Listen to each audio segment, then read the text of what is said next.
अस्सलामु अलैकुम नाज़रीन। प्यारे नाज़रीन, आज की इस वीडियो में हम आपको बताएंगे पैगंबर खुदा हज़रत इब्राहीम अलैहिस्सलाम के बारे में, उनकी विलादत के बारे में और बुत परस्ती के ख़िलाफ़ उनकी तबलीग और नमरूद की तरफ से उनके आग में फेंके जाने का वाक़या। इसीलिए वीडियो को आखिर तक ज़रूर देखिएगा।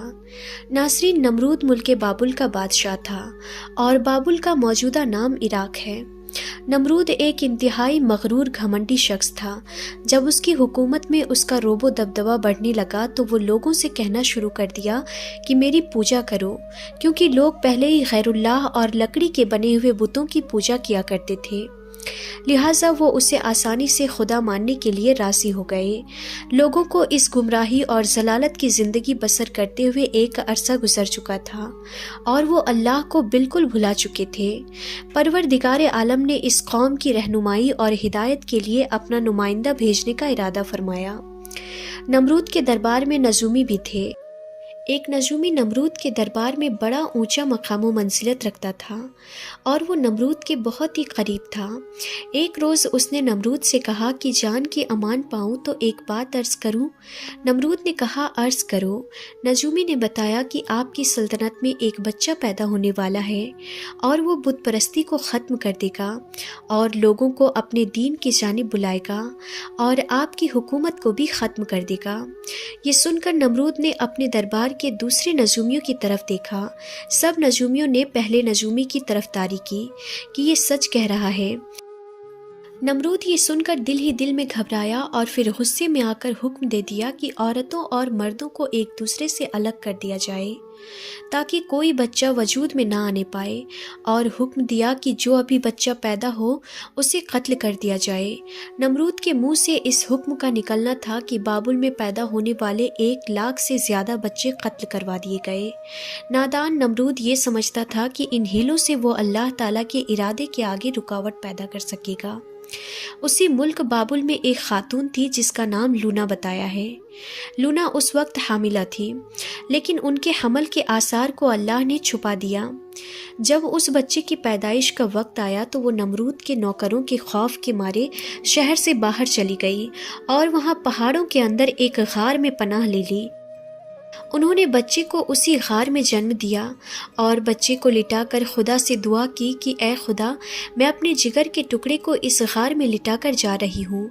इन जालिमों से तू ही इसको बचाना जो मासूमों के खून के प्यासे हैं। उन्होंने बच्चे को बोसा दिया और गार के दहाने को पत्थरों से बंद करके शहर को लौट गई। फिर दूसरे दिन गार में अपने बच्चे को देखने आई तो देखा कि उनका बच्चा अंगूठा चूस रहा है। उस बच्चे के अंगूठे में दूध जारी था। ये बच्चा कोई आम बच्चा नहीं था, बल्कि हज़रत इब्राहीम अलैहिस्सलाम थे। खुदावंद ताला ने इब्राहीम अलैहिस्सलाम के अंगूठे में दूध पैदा कर दिया था और यूं हज़रत इब्राहीम अलैहिस्सलाम को ग़िज़ा पहुंचती रही। इस ग़िज़ा से हज़रत इब्राहीम अलैहिस्सलाम दिन में इतना बढ़ते थे जितना एक बच्चा महीने में बढ़ता है। आप अलैहिस्सलाम की माँ आपको देखने रोज़ाना गार में आती। आप अलैहिस्सलाम 2 साल के हो गए तो बातें करने लगे और जब आपकी उम्र 7 वर्ष को पहुँची तो आपकी वालिदा आपको बड़ी बड़ी बातें और इखलाक सिखाने लगी। कमज़ोरों की मदद करने का सलीका सिखाती और अल्लाह के पैगंबरों के किस्से सुनाती। मगर उन्हें क्या मालूम था कि वो जिस बच्चे की तालीम और तरबियत में लगी हुई हैं वो खुद पैगंबर हैं। आप अलैहिस्सलाम ने अपनी ज़िंदगी के 13 साल इसी गार में गुजारे। उन्होंने एक दिन अपनी माँ से कहा, माँ, मुझे भी अपने साथ शहर ले चलो। माँ ने जवाब दिया, बेटा, शहर में तुम्हारे लिए ख़तरा है। इसीलिए फिर हज़रत इब्राहीम अलैहिस्सलाम रात को गार से निकलकर शहर में दाखिल हो गए। हज़रत इब्राहीम अलैहिस्सलाम का एक चचा था जिसका नाम आज़र था। यहाँ पर एक नुक्ते की वजाहत करते हैं कि तौरात में आज़र को हज़रत इब्राहीम अलैहिस्सलाम का चचा कहा गया है, जबकि उनके वालिद का नाम तारख बताया है, जबकि कुरान मजीद में इनके वालिद का नाम आज़र कहा गया है। बहुत से उलमा इस बात पर सहमत हैं कि आज़र इब्राहीम अलैहिस्सलाम का बाप नहीं थे, बल्कि उनके वालिद तारख थे और वो मुसलमान थे। अरबाब नसब का इसी पर इत्तिफाक है कि हज़रत इब्राहीम अलैहिस्सलाम के वालिद तारख थे। लिहाजा कुरान मजीद में अक्सर अहादीस में जो आज़र को बाप कहा गया है वो मिजाज के तौर पर है, क्योंकि वो हज़रत इब्राहीम अलैहिस्सलाम का चचा था और अरब में ये रिवाज था कि चचा को बाप कहते हैं। یا یہ بھی ہو سکتا ہے کہ آپ کا چچا ہی رہا ہو اور طارق کی وفات کے بعد آپ کے والد سے عقد کیا ہو اور آپ کی تربیت کی ہو، اسی لحاظ سے آپ کو اس کا باپ کہا گیا ہے۔ آزر پتھر، لکڑی اور مٹی کے بت بناتا، ان کو خود پوجتا اور لوگوں کے ہاتھوں میں فروخت کیا کرتا تھا، اسی لیے اس کا کاروبار بہت پھیلا ہوا تھا۔ آزر کے بیٹے بھی بت فروشی کیا کرتے تھے۔ اب حضرت ابراہیم علیہ السلام غار سے نکل کر شہر میں گئے اور اپنے چچا کے پاس پہنچے تو آزر نے حضرت ابراہیم علیہ السلام کو بھی اپنے بیٹوں کے ساتھ بت بیچنے کے لیے بھیج دیا۔ پھر حضرت ابراہیم علیہ السلام نے بتوں کے گلے میں رسی باندھی اور انہیں زمین میں گھسیٹتے ہوئے لے گئے، جس میں وہ مٹی، کیچڑ اور کوڑے کرکٹ میں آلودہ ہو گئے۔ پھر آواز لگائی، اے لوگوں، آؤ اور مجھ سے یہ بت خریدو جو بے جان ہے اور کوئی نفع یا نقصان نہیں پہنچا سکتے۔ بتوں کے ساتھ حضرت ابراہیم علیہ السلام کا یہ سلوک بت پرستوں کی نظر میں بے حد توہین آمیز تھا، یعنی اپمان جنک تھا۔ پھر نوبت یہاں تک آ پہنچی کہ آزر نے حضرت ابراہیم علیہ السلام کو اس بارے میں نصیحت کی۔ پھر ایک دن حضرت ابراہیم علیہ السلام نے اپنے چچا سے پوچھا، چچا جان، آپ لکڑی، پتھر اور مٹی کے بت بناتے ہیں جو نہ بول سکتے ہیں، نہ سن سکتے ہیں، اور نہ ہی آپ کو نفع دے سکتے ہیں اور نہ ہی کوئی نقصان پہنچا سکتے ہیں۔ آزر نے چونک کر پوچھا کہ کیا تم ہمارے خداؤں کے مخالف ہو؟ آئندہ اس طرح کی بات زبان پر نہ لانا ورنہ تمہیں سزا ہوگی۔ اس کے بعد حضرت ابراہیم علیہ السلام لوگوں سے مخاطب ہوئے اور کہا، پرستش اور سجدے کے لائق نہ نمرود ہے اور نہ یہ بت ہے، لائق عبادت صرف اللہ تعالیٰ کی ذات ہے جس نے ساری دنیا کو پیدا فرمایا ہے اور وہی اس کا مالک ہے۔ حضرت ابراہیم علیہ السلام کا نام اور پیغام بڑی تیزی کے ساتھ پھیلنے لگا، لوگ ان کی بات کو غور سے سننے لگے۔ جب ان کی شہرت نمرود تک پہنچی تو اس نے اپنے دربار کے لوگوں سے پوچھا، یہ کون نوجوان ہے جس نے ایک ہنگامہ کھڑا کر دیا ہے؟ درباری بولے، اس کا نام ابراہیم ہے جو آزر کے گھر میں جوان ہوا ہے۔ نمرود نے حکم دیا کہ اسے فوراً میرے سامنے پیش کیا جائے۔ نمرود کے بھیجے ہوئے لوگ حضرت ابراہیم علیہ السلام کے پاس آئے اور انہیں نمرود کا پیغام پہنچایا۔ حضرت ابراہیم علیہ السلام نمرود کے پاس پہنچے۔ نمرود نے پوچھا، اے نوجوان، تم جس خدا کی بات کرتے ہو وہ کون ہے؟ پھر حضرت ابراہیم علیہ السلام نے جواب دیا، میرا خدا وہ ہے جو لوگوں کی زندگی اور موت دینے کی قدرت رکھتا ہے۔ نمرود نے کہا، یہ تو میں بھی کر سکتا ہوں، اور اس نے ایک ایسے مجرم کو آزاد کر دیا جسے موت کی سزا کا حکم سنایا جا چکا تھا، اور ایک ایسے آدمی کو پھانسی دے دی جس کا کوئی جرم ہی نہیں تھا۔ پھر کہنے لگا، اب بولو، میرے خدا ہونے پر تمہیں کیا شک ہے؟ میں بھی تو جب چاہوں جسے چاہوں زندگی بخش دوں اور جس کو چاہوں موت دے دوں۔ حضرت ابراہیم علیہ السلام نے فرمایا، اگر تو سچا ہے تو جس کو قتل کیا ہے اس کو زندہ کر کے دکھا۔ فرمایا، میرا خدا سورج کو مشرق سے نکالتا ہے اور مغرب میں ڈباتا ہے، تو اسے مغرب سے نکال کر دکھا۔ نمرود سے اس سوال کا کوئی جواب نہ بن پڑا اور وہ شرمندہ ہو گیا۔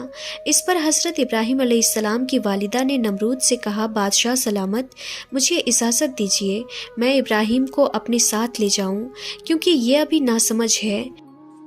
آزر بولا، بادشاہ سلامت، آپ ابراہیم علیہ السلام کو گھر جانے کی اجازت دے دیں، میں اسے آپ کی اور بتوں کی توہین سے باز رکھنے کی ضمانت دیتا ہوں۔ نمرود نے کہا، میں تمہاری خاطر ابراہیم کو معاف کرتا ہوں، لیکن اگر آئندہ اس نے کوئی ہنگامہ کھڑا کر دیا تو میں اسے زندہ جلا دوں گا۔ حضرت ابراہیم علیہ السلام اس واقعے کے بعد بھی اپنے مشن سے باز نہ آئے، اور ایک دن انہوں نے آزر سے کہا، یہ بت کیا ہے جن کو آپ خود بناتے ہیں، خود پوجتے ہیں اور خود ہی ان کو خدا مانتے ہیں؟ آزر یہ بات سنتے ہی بگڑ گیا اور اس نے کہا، ابراہیم، فوراً میرے گھر سے نکل جاؤ، میں تمہاری گستاخی برداشت نہیں کر سکتا۔ حضرت ابراہیم علیہ السلام یہ کہتے ہوئے گھر سے نکل گئے کہ چچا جان، آپ نہیں مانتے تو میں جاتا ہوں، مگر اپنے مشن سے باز نہیں آؤں گا، کیونکہ میں اللہ سے ڈرتا ہوں، ان بتوں یا نمرود سے نہیں ڈرتا۔ حضرت ابراہیم علیہ السلام نے اپنے چچا کے گھر سے الگ کوئی انتظام کر لیا اور وہاں سے چلے گئے، مگر اپنے قول کے مطابق ایک اللہ کی بندگی کی دعوت دیتے رہے اور بتوں کی خدائی کا انکار کرتے رہے۔ ملک بابل کے لوگ ہر سال ایک عید منایا کرتے تھے اور اس دن وہ کچھ خصوصی مناظم انجام دیا کرتے تھے۔ चुनांचे वो सारा दिन शहर से बाहर गुजारते थे। हज़रत इब्राहीम अलैहिस्सलाम ने लोगों के साथ ईदगाह जाने से इनकार कर दिया। वजह पेश किया कि वो बीमार हैं। वो लोग आपको छोड़कर चले गए। बाद में हज़रत इब्राहीम अलैहिस्सलाम बुत के पास गए और देखा कि उनके सामने खाना पड़ा है। चूँकि सब लोग खाना लाए थे, इसीलिए ये खाना बहुत ही ज़्यादा था, लेकिन इन झूठे माबूदों ने उसे खाना तो दूर की बात है, उसे छुआ तक नहीं है। हज़रत इब्राहीम अलैहिस्सलाम ने उन्हें मुखातिब करके कहा, ये इतना खाना तुम्हारे सामने पड़ा है, तुम इसको खाते क्यों नहीं हो? तुम्हें क्या हो गया है कि बात तक नहीं करते?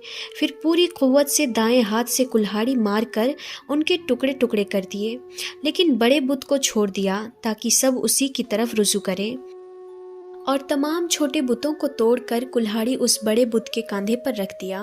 मुशरिकीन मेले से लौटे तो देखा कि उनके सारे माबूद औंधे मुंह टूटे फूटे पड़े हैं। उनके तमाम माबूदों को तोड़ दिया गया था। वो हैरान रह गए कि ये कैसे हो गया है, ये किसने किया, और कहने लगे ये काम किसी जालिम का है, उसने हमारे माबूदों की तौहीन की है। उस वक्त उन लोगों ने हज़रत इब्राहीम अलैहिस्सलाम का वो कलाम सुना था। उन्हें उनका ख्याल आ गया। वो कहने लगे, वो नौजवान जिसका नाम इब्राहीम है, उसे हमने अपने बुतों की बुराई करते हुए सुना है। नाज़रीन, अल्लाह की कुदरत की कि हज़रत इब्राहीम अलैहिस्सलाम का जो मकसद था वो खुद ब खुद पूरा हो रहा था।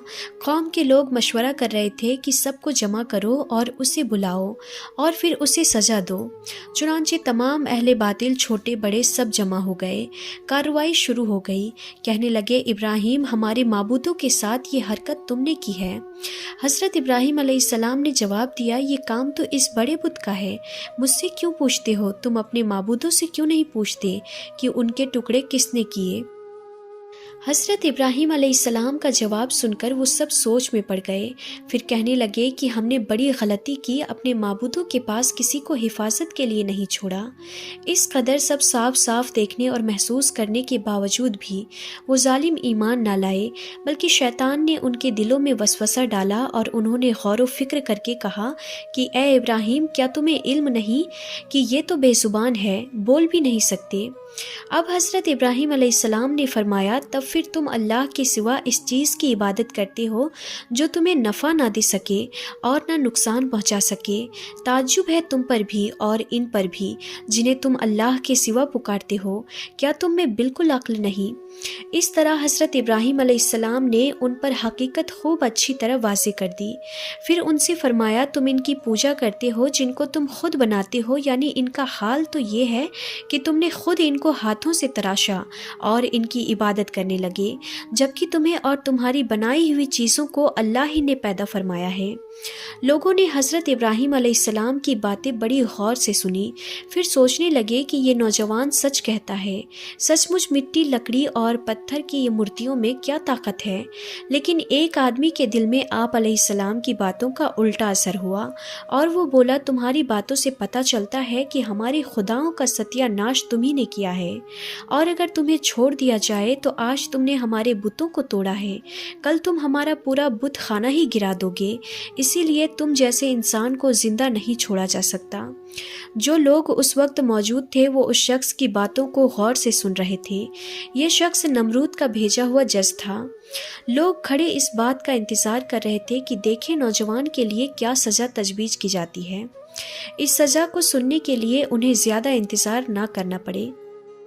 जज बोला, इब्राहीम, तुम्हारे इस जुर्म की सज़ा ये है कि तुम्हें ज़िंदा जला दिया जाए और तुम्हारी खाक हवा में उड़ा दी जाए। हज़रत इब्राहीम अलैहिस्सलाम ने कहा, तुम्हारे इस फैसले से मैं नहीं डरता। ज़िंदगी और मौत का मालिक मेरा अल्लाह है। मैं जो कुछ कह रहा हूँ वो हक है और मेरी बात को मेरा अल्लाह जानता है। जिसने हज़रत इब्राहीम अलैहिस्सलाम को जो फ़ैसला सुनाया, नमरूद ने उस पर अमल दरामद के लिए फ़ौरी तैयारियां शुरू कर दी। उसने उस शहर और इर्द गिर्द के इलाकों में ये ऐलान करवा दिया कि हमारे बुतों को तोड़ने और उनकी तौहीन करने वाले नौजवान को ज़िंदा जलाने के लिए सब लोग ईंधन इकट्ठा करें। उस बुत खाने के पुजारियों ने भी ये ऐलान किया कि जो लोग हमारी किसी मुराद को पूरा होने के लिए ईंधन जमा करेंगे तो उनकी मुराद पूरी होगी। इस ऐलान को सुनकर लोगों ने ज़्यादा से ज़्यादा ईंधन इकट्ठा करना शुरू कर दिया। उधर हज़रत इब्राहीम अलैहिस्सलाम कैद कर लिए गए। लोगों ने ईंधन के लिए लकड़ियों को इकट्ठा करके एक जगह उसका ताल लगा दिया, उसको आग लगा दी गई। जब शोले भड़क उठे तो हज़रत इब्राहीम अलैहिस्सलाम को कैद खाने से निकाल लिया गया। जब उन्हें इस मैदान में लाया गया जहां आग जल रही थी, तो आप अलैहिस्सलाम उस आग को देखकर हंस पड़े। हज़रत इब्राहीम अलैहिस्सलाम ने उस ऊंची मीनार को भी देखा जो मैदान के कुछ फासले तक तामीर किया गया था, जिसमें एक खूबसूरत कमरा था जहां नमरूद के साथ उसके वज़ीर और मुशीर बैठे थे। कहते हैं कि ये आग इस कदर शदीद थी कि उसके ऊपर एक फसल के फासले तक कोई परिंदा उड़ नहीं सकता था। चुनांचे जब हज़रत इब्राहीम अलैहिस्सलाम को लाया गया तो उन लोगों को ये मसला दरपेश हुआ कि अब इब्राहीम को इस आग में कैसे फेंका जाए। इस दौरान शैतान ने लोगों के दिमाग में मंजनिक का तस्वुर डाला। इमाम जाफ़र सादिक रज़ी अल्लाह ताला अन्हु से मनकूल है कि मंजनिक दुनिया में सबसे पहले हज़रत इब्राहीम अलैहिस्सलाम के लिए कूफे में कोहिसार नामी एक नहर के किनारे बनाई गई और वो करिया कंदीनिया में थी। उस मंजनिक को शैतान ने बनाया था। चुनांचे हज़रत इब्राहीम अलैहिस्सलाम को मंजनिक के ज़रिए आग में डाला गया। उस वक्त आसमान और ज़मीन से एक फरियाद बुलंद हुई और कायनात की हर शय ने इब्राहीम अलैहिस्सलाम की इमदाद की ख्वाहिश जाहिर की। ज़मीन ने कहा कि ऐ परवरदिगार, मुझ पर सिवाय इब्राहीम के तेरी इबादत करने वाला कोई नहीं है, क्या तू राज़ी है कि लोग इसे जला दें? फरिश्तों ने कहा, तेरे खलील इब्राहीम को लोग जलाते हैं। हक ताला ने फरमाया, अगर मुझसे वो मदद तलब करेगा तो यकीनन कबूल करूँगा। नाज़रीन, हज़रत इब्राहीम अलैहिस्सलाम ने अपने परवरदिगार आलम से दुआ की, हस्बुनल्लाहु व निअमल वकील। उस वक्त जिब्राईल अलैहिस्सलाम ने हज़रत इब्राहीम अलैहिस्सलाम से हवा में मुलाकात की जब वो मंजनिक से जुदा हो चुके थे और पूछा कि ए इब्राहीम, कोई हाजत है मुझसे? आपने फरमाया, तुमसे कोई हाजत नहीं है, आलमों के परवरदिगार से मेरी हाजत ज़रूर है। फिर खुदा ने आग को वही की कि सर्द हो जा।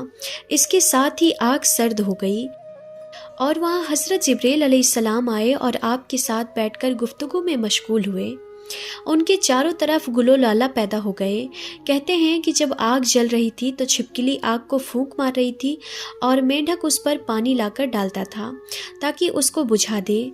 जब खुदा ने आग पर वही की कि सर्द हो जा, तो 3 रोज़ तक दुनिया की तमाम आग में गर्मी बाकी न रही थी। और यूं अल्लाह ने अपने पैगंबर हज़रत इब्राहीम अलैहिस्सलाम को इतनी बड़ी आग से महफूज रखा। ये सारा मामला देखने के बाद नमरूद हज़रत इब्राहीम अलैहिस्सलाम के पास पहुंचा और बोला, ए नौजवान, ताज्जुब है कि तुम्हारा हुक्म आग पर भी चलता है। तो फिर हज़रत इब्राहीम अलैहिस्सलाम ने जवाब दिया कि ये तमाम मेरे खुदा की कुदरत है। नमरूद हज़रत इब्राहीम अलैहिस्सलाम की अज़मत को तो आँखों से देख ही चुका था, मगर वो आपकी बातों को तस्लीम करने के लिए फिर भी तैयार न हुआ। नमरूद को लगा कि कहीं लोग हज़रत इब्राहीम अलैहिस्सलाम पर ईमान न ले आएं। उसने फ़ौरन लोगों को लालच देकर और कुछ डरा धमका कर बहकाया और उसके बाद हुक्म दिया कि इन्हें शहर बदर कर दिया जाए ताकि कोई शख्स इनका पैरोकार न बने और इनका दीन इख्तियार न कर सके। हज़रत इब्राहीम अलैहिस्सलाम ख़ुद भी नमरूदियों के साथ उनके शहर में रहने पर खुश न थे, इसीलिए वो इस शहर को छोड़ने पर आमादा हो गए।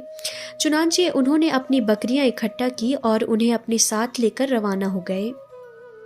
चूँकि आपके साथ बहुत सी भेड़ बकरियां और दूसरा सामान भी था, इसीलिए नमरूद ने हुक्म दिया कि ये सारा बाक़ी सरकार जब्त कर लिया जाए।